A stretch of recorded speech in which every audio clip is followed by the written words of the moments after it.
everybody, this is V. Narendra Kumar, and we are in the 63rd chapter of this wonderful book called Short History of the World by H.G. Wells. 63rd chapter, European Aggression in Asia and the Rise of Japan.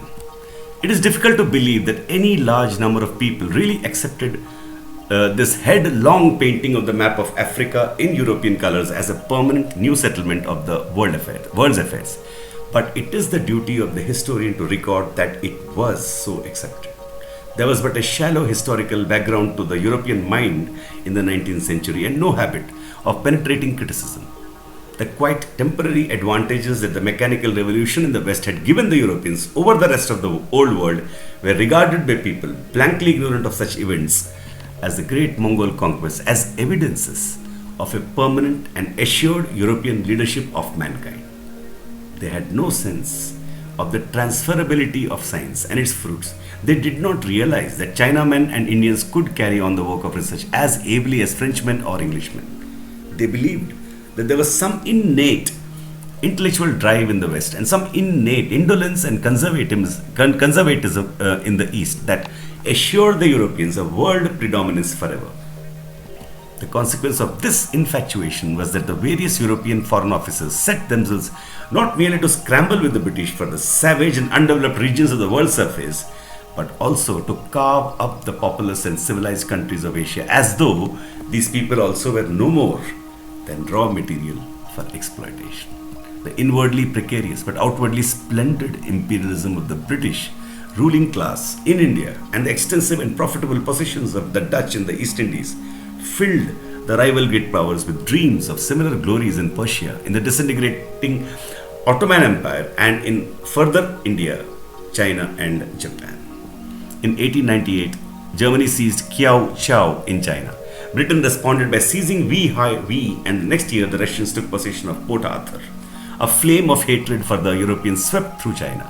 There were massacres of Europeans and Christian converts, and in 1900, an attack upon the siege of the European legations in Pekin. A combined force of Europeans made a punitive expedition to Pekin, rescued the legations, and stole an enormous amount of valuable property.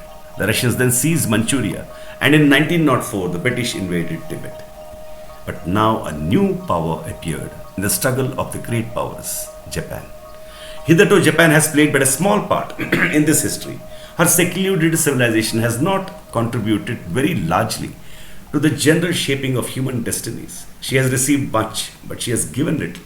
The Japanese proper are of the Mongolian race. Their civilization, their writing, and their literary and artistic traditions are derived from the Chinese. Their history is an interesting and romantic one. They developed a feudal system and a system of chivalry in the earlier centuries of the Christian era.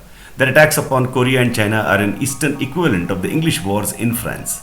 Japan was first brought into contact with Europe in the 16th century.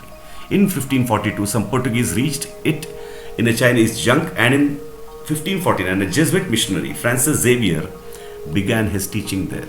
For a time, Japan welcomed European intercourse, and the Christian missionaries made a great number of converts. A certain William Adams became the most trusted European advisor of the Japanese and showed them how to build big ships. There were voyages in Japanese-built ships to India and Peru. Then arose complicated quarrels between the Spanish Dominicans, the Portuguese Jesuits, and the English and Dutch Protestants, each warning the Japanese against the political designs of the others. The Jesuits, in a phase of ascendancy, persecuted and insulted the Buddhists with great acrimony.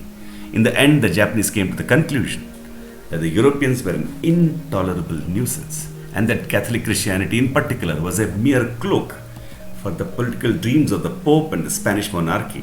Already in possession of the Philippine Islands, there was a great persecution of the Christians, and in 1638, Japan was absolutely closed to Europeans and remained closed for over 200 years. During these 2 centuries, the Japanese were as completely cut off from the rest of the world as though they lived upon another planet. It was forbidden to build any ship larger than a mere coasting boat. No Japanese could go abroad and no European enter the country. For 2 centuries, Japan remained outside the main current of history. She lived on in a state of picturesque feudalism in which about 5% of the population, the samurai, or fighting men, and the nobles and their families, tyrannized without restraint over the rest of the population. Meanwhile, the great world outside went on to wider visions and new powers. Strange shipping became more frequent, passing the Japanese headlands. Sometimes ships were wrecked and sailors brought ashore.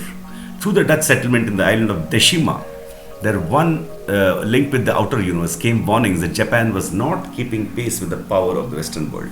In 1837, a ship sailed into Yedo Bay, flying a strange flag of stripes and stars and carrying some Japanese sailors she had picked up far adrift in the Pacific. She was driven off by cannon shot. This flag presently reappeared in other ships. One in 1849 came to demand the liberation of 18 shipwrecked American sailors. Then in 1853 came 4 American warships under Commodore Perry and refused to be driven away. He lay at anchor in forbidden waters and sent messages to the 2 rulers who at that time shared the control of Japan. In 1854, he returned with 10 ships, amazing ships, propelled by steam and equipped with big guns, and he made proposals for trade and intercourse that the Japanese had no power to resist. He landed with a guard of 500 men to sign the treaty. Incredulous crowds watched this visitation from the outer world, marching through the streets. Russia, Holland, and Britain followed in the wake of America. A great nobleman whose estates commanded the straits of Shimonoseki saw fit to fire on foreign vessels, and a bombardment by a fleet of British, French, Dutch, and American warships destroyed his batteries and scattered his sportsmen. Finally, an Allied squadron, 1865, at anchor off Kyoto, imposed a ratification of the treaties which opened Japan to the world. The humiliation of the Japanese by these events was intense.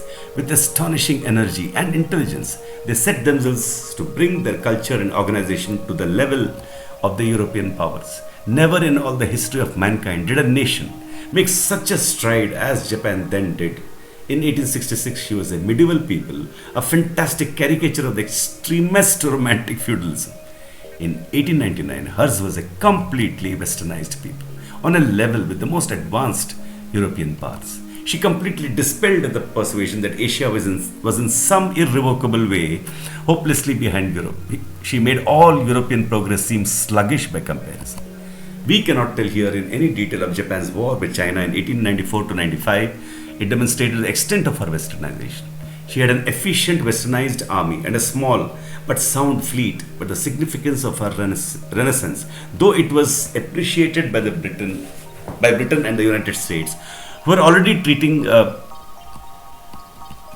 as if she were a European state, was not understood by the other great powers engaged in the pursuit of new Indias in Asia.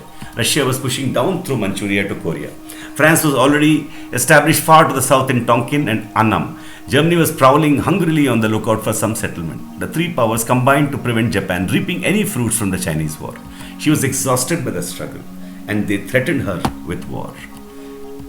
Japan submitted for a time and gathered her forces. Within 10 years, she was ready for a struggle with Russia, which marks an epoch in the history of Asia, the close of the period of European arrogance. The Russian people were, of course, innocent and ignorant of this trouble that was being made for them halfway around the world, and the wiser Russian statesmen were against these foolish thrusts. But a gang of financial adventurers, including the Grand Dukes, his cousins, surrounded the Tsar. They had gambled deeply in the prospective looting of Manchuria and China, and they would suffer no withdrawal. So there began a transportation of great armies of Japanese soldiers across the sea to Port Arthur and Korea, and the sending of endless train loads of Russian peasants along the Siberian railway to die in those distant battlefields. The Russians, badly led and dishonestly provided, were beaten on sea and land alike. The Russian Baltic fleet sailed round Africa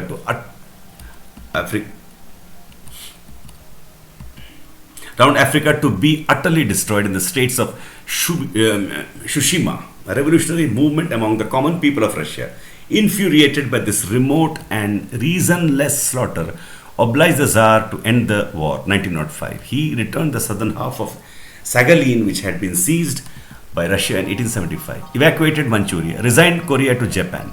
The European invasion of Asia was coming to an end, and the retraction of Europe's tentacles was beginning. And that completes this wonderful chapter. We'll go for the 64th chapter in the next video. Thank you so much.